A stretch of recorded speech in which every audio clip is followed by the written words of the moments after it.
Minubog pa. Dalaga ka? Dalaga. Totoong dalaga. At mahilig kumain ng prutas. Mahilig ka ba kumain ng prutas? Fruitarian. Ayun, kaya pala. But this is a very simple test. Pwede ninyong gawin sa inyong sariling tahanan. Akin na nga yung pinagkunan ng ihi. Akin na nga, please. Saan ba tayo kumuha ng ihi? Hindi ba 3 tao?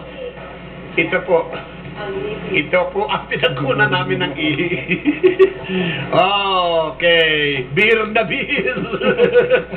Kaya naman, akala niya totoo, no? May nag-text nga, Doc Johnny. Ano sabi niya? Ito, una-una si Danny Dahan. Ang ihi ay magaling sa sakit ng ngipin. Ayan. Okay. Yun ang sabi ni Danny.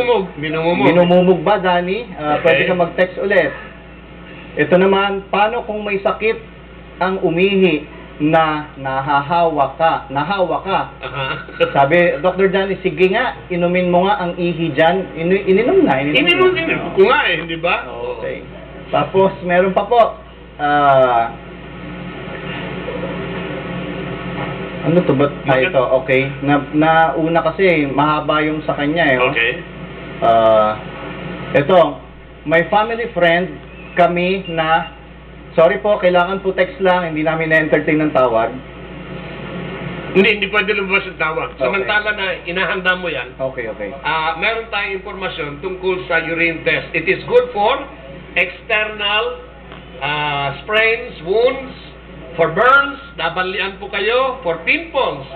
You put the urine in your face para sa mga kulugo, sa eczema, sa mga, pati yung mga scars, pag kayo po ay meron pong pilat, kesa dun sa ina-advertise sa television na lalagyan mo lang dun, mawawala yung pilat. Gamitin mo yung ihi mo raw. Kung kayo po ay nangungulubot, lagyan din po ng